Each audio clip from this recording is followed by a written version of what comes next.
What is up, fellow gamers? It's your boy, the True Gamer here, with my review of the PowerA Fusion. This is a wired pro controller for your Xbox One and PC. Also, make sure if you do enjoy this video and it does help you out, hit that thumbs up, subscribe to the channel, and if you guys are interested in picking this up, links will be in the description down below, right below that like button. And of course, let's get to the video. Alright guys, so let's get started with the video. And first thing first, what you get out the box is this carrying case with the word Fusion on it. Again, nice little hard carrying case. This is of course to put everything you have here on the desk. Again, if you want to put it away or, travel with it. And again, you're able to fit everything in here, including of course the cable right on top. And again, for the fact that this is $80, that's what you gotta keep in your head. For it to come with a very nice carrying case, I am really surprised. So the carrying case. Next thing is of course the cord. This is a braided cord like this. Again, and it is a breakaway cord. So again, if you have this on your setup and again is running across your room and somebody trips on it, it should hopefully not bring everything down. And what I like about the cord as well, again, is a cord that of course attached to your controller because it is wired, but it does not come off. There are two buttons on the side that you have to squeeze and pull apart like so.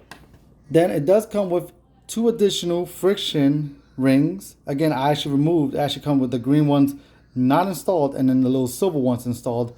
So I switched them out. It comes with two additional joystick.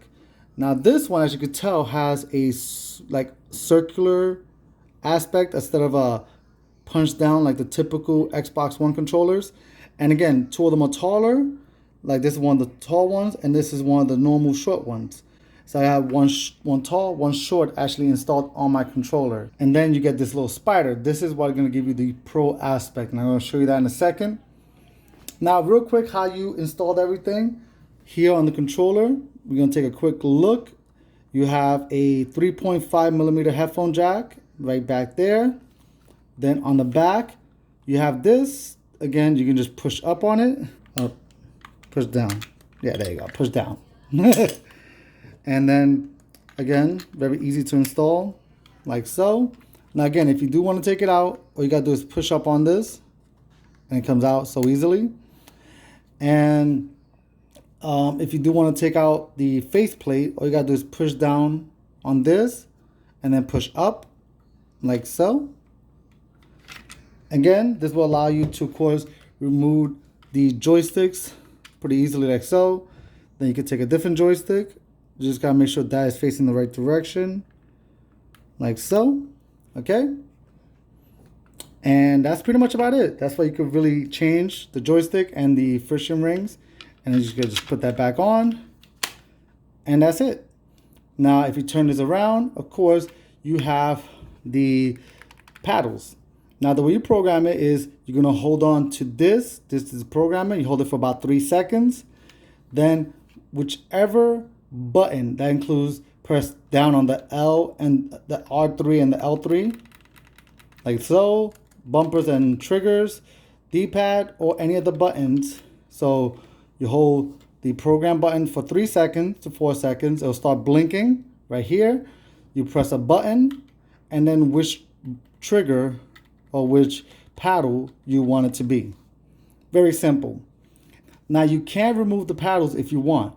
So all you gotta do is bring it up, push it to the opposite direction, and take it out. Very simple. And this is normally the way I rock mines. Again, I grip, actually I have it the opposite direction, sorry. I grip my controller where my buttons are located a little harder than my left hand. So again, I normally keep the paddles back here, but just for an example, you know what I'm saying? And again, depending on how you grip your controller, if you play claw, unclaw, you're going to grip it differently. But again, you're able to remove it and put it back pretty easily. So let's say you remove this one and you want to put it back.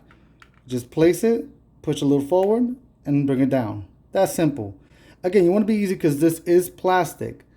But again, it doesn't take much force to take them out and to put them back. Like this one, like so. Okay? So very simple. And again, you could do one paddle, you could do two paddles, you could do three, you could do all four paddles. It depends on your play style and what you're playing. And again, to program all of them, it will take you less than 1 minute all combined. Again, you also got trigger stops. You got 3 different motions. You have 1, you have 2, and then you have 3. So 3 is technically the norm. 2 is a little bit, and then 1 is full trigger stop. So again, it takes less travel time when you're pressing your trigger. So it depends, again, your play style, like everything else, how you want to do it. You might want to do 1 trigger stop here and then switch it up over here. So it'll be different depending how you grip your controller and everything. The controller does have a little bit of weight to it. It's not the lightest controller. It's a little heavier than the typical Xbox One controller. But again, once you grab it, you notice it. But I've been playing with this for about over a week now, and I have no issues with it. Alright guys, so my final verdict, should you get this controller, do I enjoy using it myself? And in short, yes. Again, this is my setup. I normally sit about this far for my setup. So again, the cord is more than long enough. But it depends on you. How far are you from your TV? Do you mind a wired controller? If your answer is you're good with a wired controller and it should reach, then this is a no-brainer. I like the paddles. I like the grip in the back. I like the feel of the controller. It does not feel cheap. The paddle does get, you gotta get used to pressing paddles in the back, especially depending how you grip your controller. If you play claw, it shouldn't be an issue because you're not really gripping as much because your hands are up here. But if you're like myself and you're a gripper, having to let go a little bit in one hand, especially me, it takes a little bit to get used to.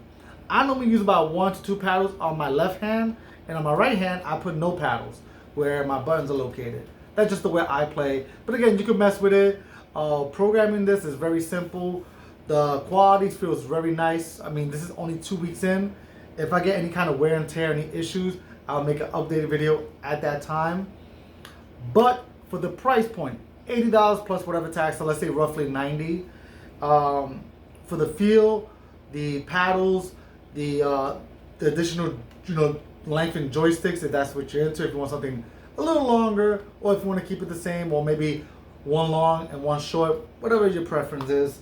It's cool. The carrying case is pretty cool too. It's good quality. But to be honest with me, the carrying case does not matter. What really mattered was the controller, and I gotta say I'm 100% satisfied. Again, I've been using this every day, and I got no regrets dropping the money for this. There is a cheaper version where the paddles are not removable and it's like 2 simple paddles. But I gotta say, if you're gonna try to go pro, $80 is not a lot of money to spend on a controller, especially something that surprisingly is built pretty well. But that is the video. Thank you guys for watching. If you made it this far, make sure to hit that thumbs up. Subscribe to the channel. Again, if you guys are interested, I bought this on Amazon. I'll put the link down below.